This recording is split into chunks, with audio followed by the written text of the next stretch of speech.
Pour ce 13e jour de notre calendrier de l'Avent, je vous propose un petit tuto pour réaliser un marque-page. Donc, je l'ai réalisé dans les couleurs de Noël, donc dans des tons de rouge et de vert. Donc, dans un premier temps, j'ai tamponné, j'ai utilisé les tampons que j'ai reçus dans mon calendrier de l'Avent de la Fée du Scrap. J'ai tamponné le petit pingouin et les petits feuillages que j'ai reçus au premier jour, et je vais les coloriser avec mes Neocolor 2. Donc pour ça, je place la couleur sur un rhodoïde et je vais venir prélever avec mon petit pinceau à réserve d'eau. Et puis le but du jeu, c'est d'ajouter la couleur par petites touches afin de créer des dégradés. Donc je commence par exemple dans les angles avec la partie où j'ai quand j'ai le pinceau le plus chargé. Et puis au fur et à mesure, je m'éloigne. Et donc ça crée ainsi des dégradés.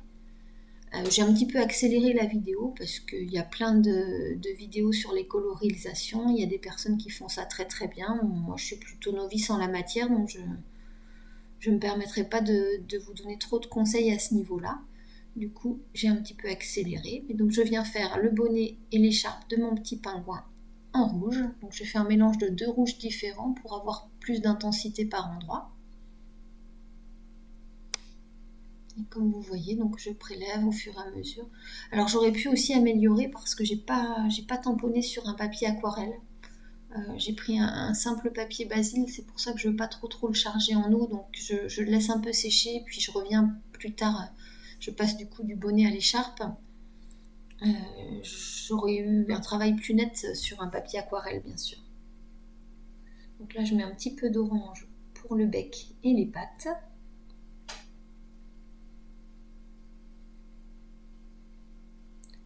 Et puis pour le bonnet, donc le blanc en fait, pour les parties blanches, je vais travailler avec 2 tons de gris clair pour pouvoir faire un petit peu d'effet d'ombre quand même et que ce soit pas trop blanc.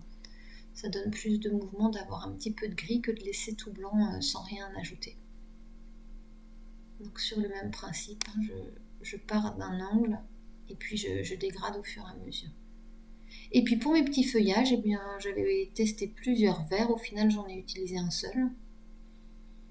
Et donc j'ai commencé par mettre la matière à chaque fois à la base du feuillage et puis vers le bord, j'utilise l'eau du pinceau et c'est ce qui crée mes petits dégradés. Voilà. Donc c'est assez rapide à faire, ça donne un effet un petit peu aquarellé. Et puis je trouve qu'au final, c'est plutôt un rendu sympa. Je finis par ajouter quelques petites touches de rouge pour faire les petites boules. Et ensuite, je viens détourer les différents éléments. Donc pareil, je vous montre un tout petit peu là au début le détourage. Ça n'a pas un grand intérêt, donc je ne vais pas tout détourer devant vous. Et donc, en parallèle, j'ai découpé donc, dans du papier rouge le grand morceau de mon marque-page et le petit, donc ça c'est un die de chez 4 en scrap. Le petit morceau rouge que vous voyez à gauche en pointe, c'est un die de chez Comptoir du Scrap. Donc sur ma partie blanche, je vais faire un petit tampon qui dit chute, je lis. Et je vais utiliser le pochoir que j'ai reçu également dans mon calendrier de l'Avent de chez La Fée du Scrap. Donc d'abord je colle un petit peu ma base pour qu'elle ne bouge pas. Et puis je viens appliquer de l'encre Distress Oxyde Rouge avec mon pinceau brosse. Donc je travaille un peu le haut et le bas du marque-page.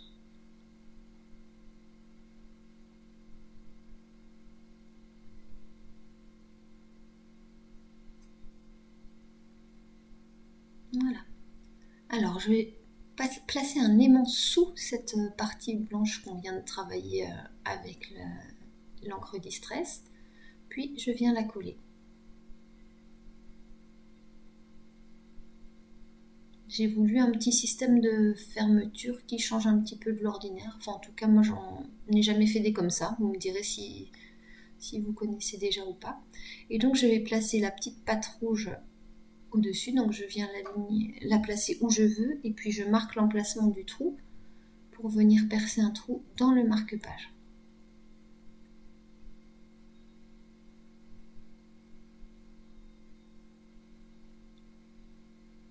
j'attache ensuite un petit ruban. Donc là, j'ai pris un ruban blanc de 3 mm. Comme toujours, je le fixe en haut avec un scotch repositionnable, ce qui va me permettre de venir faire avec un autre ruban de la même taille ma petite boucle. Je coupe ce qui dépasse et je vais venir fixer l'aimant en dessous. Voilà, une fois qu'il est bien positionné, c'est des rubans avec du double face déjà intégré, des aimants avec du double face intégré que j'utilise.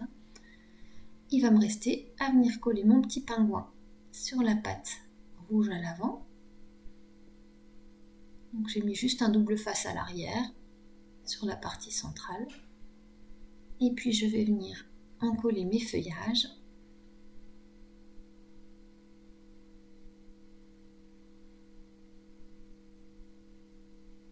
Donc j'en place un en bas ici.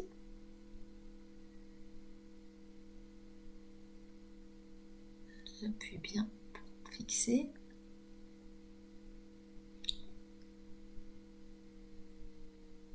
Donc pour coller ce genre de choses, les petits embouts fins là de ces tubes de colle, c'est vraiment pratique. Là, je viens de découper juste la partie qui dépasse à l'arrière. J'ai finalement colorisé mon deuxième feuillage et je l'ai découpé en fait, je ne l'ai pas gardé entier. J'ai pris un petit morceau que je viens placer ici en haut, donc qui sera visible une fois le marque-page ouvert, mais également un petit peu quand il est fermé. Et puis j'ai découpé ce dies, je suis vraiment là avec mes nouveautés du calendrier de chez La Fée du Scrap. J'ai découpé le dies avec les petites étoiles là, et je viens en placer un à l'arrière de mon pingouin. J'ai mis juste un petit point de colle derrière chaque étoile. Et j'ajoute un petit morceau de feuillage qui me restait également derrière le pingouin en superposition.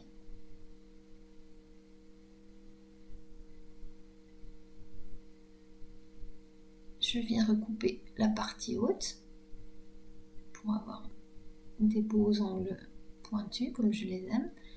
Et donc j'ai pris un livre pour vous montrer un petit peu. Donc en fait l'idée ça va être de pouvoir pincer la page entre les deux parties de votre marque-page et donc qu'elle soit fixée par les aimants. Voilà. Et donc l'intérêt, c'est que si vous promenez votre livre, bien, vous êtes sûr de ne pas perdre votre marque-page. Voilà, j'espère que ce petit tuto vous aura plu. Et donc si vous en réalisez, je crois que, je vous ai donné il y a quelques jours le défi d'un marque-page, donc celles qui ont envie de réaliser celui-ci pourront finalement l'intégrer dans le défi, pourquoi pas si ça vous tente. Voilà, en attendant je vous souhaite une belle journée et je vous donne rendez-vous demain pour la suite de ce calendrier de l'Avent.